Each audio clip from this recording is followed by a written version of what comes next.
The intermittent fasting industry is worth billions of dollars, and there are 8 things inside it that nobody who sells you a fasting plan, a fasting app, or a fasting course has any financial incentive to tell you up front. Not because they're lying.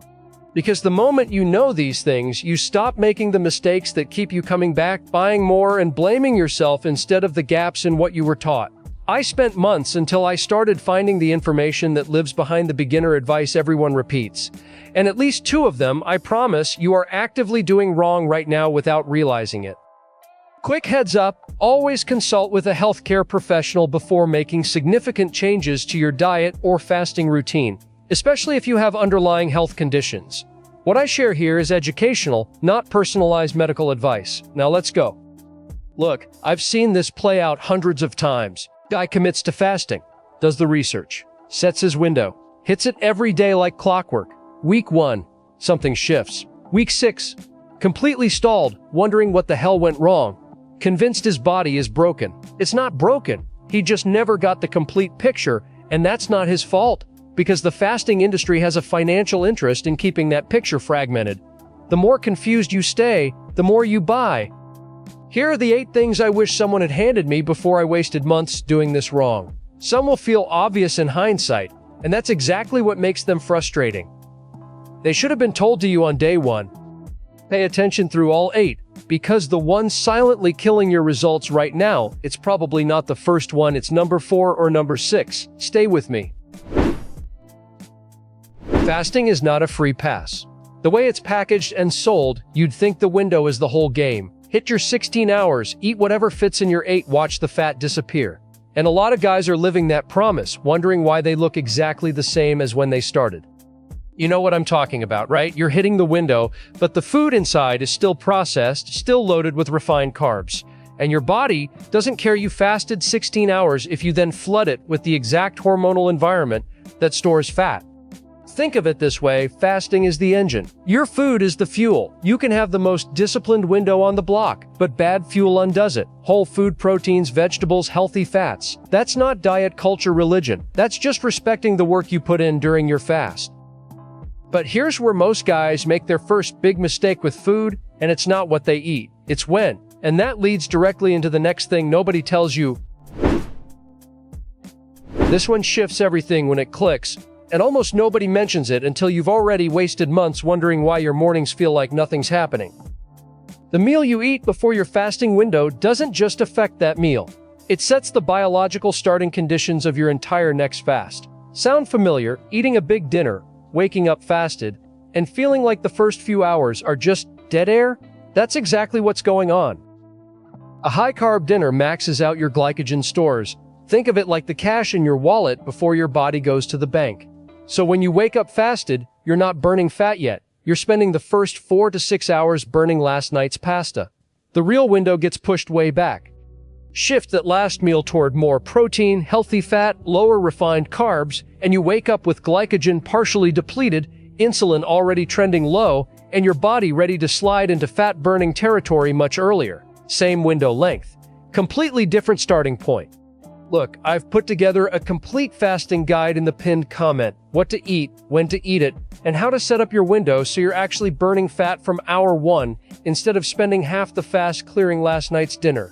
Grab it before your next fasting window. And if this is already changing how you see things, hit subscribe because we're just getting started. Now, once you're inside that fasted morning, there's one thing almost every guy reaches for first that's either working with him or quietly working against him. I'm willing to bet you're getting this one backwards. I'm not taking your coffee. The Kong lifestyle does not involve suffering through mornings in silence. But this one is costing guys real results, and most of them have no idea it's happening. Black coffee during a fast does real things, suppresses appetite, supports fat oxidation, sharpens focus. All real. But there's a timing problem that turns your best tool against you. Your cortisol naturally peaks around 30 to 45 minutes after waking. Think of cortisol as your body's morning alarm. Necessary, short, then done. But caffeine amplifies cortisol. So if you're drinking coffee the second your eyes open, which I know most of you are, I was doing it too, you're stacking caffeine on top of an already elevated stress response. An elevated cortisol has one very specific job when it comes to belly fat: protect it. Lock it down. Same coffee, same beans, 30 minutes earlier than it should be, and it's extending the exact hormonal state you're trying to escape. Wait 45 minutes after waking. Get some natural light, move your body a little, let cortisol peak and start declining. Then make your coffee. Now you're extending a fat-burning state instead of a fat-protecting one. Guys who make just this change tell me their fasts feel noticeably easier within 2 weeks. Same discipline, better timing. Ever feel like you're doing everything right and still stuck? This is often why, but it's not the only why, because the next thing on this list is sending most guys in completely the wrong direction. And they're proud of it. Most guys try to muscle through hunger during a fast like it's an opponent to beat. More suffering, more results. I get it. I used to think the same thing. But here's the problem. You're fighting a signal without knowing what it's telling you. And depending on which type of hunger it is, fighting through it might be exactly right or actively working against you. There are two completely different types of hunger during a fast. The first hits around hours 2 to 4, habitual hunger. Your body is used to eating at certain times and sends the routine signal, not because you're depleted, just because the clock says so. Drink water, move around, it passes in 20 minutes. This is the hunger you push through. The second type is different, a gnawing, carb-focused craving alongside fog and irritability. That low-grade restlessness where you're suddenly annoyed at everything. That's not discipline being tested. That's cortisol taking the wheel, telling your body it needs fast fuel because it feels threatened. Pushing through this by extending your fast earns you more cortisol, more muscle breakdown, and more visceral fat protection. Not more results. Learn to tell the difference. Habitual hunger, wait. Stress hunger, break your fast cleanly, with intention. The guys who learn this stop feeling like fasting is a fight every morning. It becomes a skill, and skills compound in ways suffering never does. Here's what I want to know. When hunger hits during your fast, what do you actually do? Push through no matter what, or do you have a way of reading the signal? Because most guys I talk to are white-knuckling everything the same way. Drop it in the comments. But here's something most people never question, even after months of fasting, how they're measuring progress. And this one quietly destroys more journeys than almost anything else. Scales stuck, maybe up a pound, you've been fasting perfectly, you want to throw the whole thing out. I've been there, and I also know that what's happening on the scale has almost nothing to do with what's actually happening in your body. Glycogen in your muscles holds roughly 3 to 4 grams of water per gram. When you start fasting and deplete those stores, you can drop 3 to 5 pounds in week 1. But it's not fat, it's water. When glycogen replenishes slightly between windows, that water comes back. Scale goes up. You panic. Meanwhile, underneath all that water noise, your body composition is quietly shifting. Visceral fat is being metabolized. Insulin sensitivity is improving. Things that actually matter are trending exactly right, and you can't see any of it because you're staring at a number that mostly reports hydration status. Measure your waist every 2 weeks. Take progress photos. Track how your clothes fit and how your energy feels. The scale is one data point. Give it 10% of your attention. Give everything else the rest. Now, this next one is going to step on some toes. Stay with me, because even guys who figured out everything else fall into this trap. And it's not a discipline problem. It's worse. It's misdirected discipline. A lot of guys watching this are doing 18, 20-hour fasts. Some of you are proud of that. I'm not here to take your discipline away. I'm here to make sure it's pointed in the right direction. There's a culture in fasting communities that treats window length like a trophy. Guys comparing fasts like it's a sport. And underneath it all is one assumption. Longer automatically means better. That assumption is wrong. For a lot of guys over 35, it's actively making them worse. I've seen it too many times to sugarcoat it. Past a certain hour inside your fast, your body crosses a threshold. It starts asking, how long has this been going on? Is this a real threat? When that calculation tips toward threat, cortisol rises quietly, just enough to say, protect the reserves. And what does your body protect hardest? Visceral fat. It locks it down, then turns to muscle tissue for fuel instead. So you're still fasting. Insulin is still low. Everything looks right on paper. But underneath, you've crossed from fat-burning territory into a protective state where stubborn fat stays put and muscle pays the price. A clean 14-hour fast beats a cortisol-spiked 20-hour fast for visceral fat every single time. The goal isn't the longest fast you can endure. It's the right fast for your biology. But even with a perfect window, there's one more thing that will eventually stall everyone who doesn't account for it. And it's actually a sign your body is working perfectly. 3 to 4 months in, you've been consistent. It was working. Then one day, nothing. Completely stalled. Same protocol, zero movement. So you do what most guys do. Blame yourself and try to add more. But that's not what happened. What happened is adaptation. And adaptation is not failure. It's your body being brilliant at survival. When you first start fasting, the metabolic demand is novel. Your body has to adjust, burn differently. But given the same input long enough, it figures out how to do more with less. The same protocol that shocked your system at month 1 barely registers at month 4.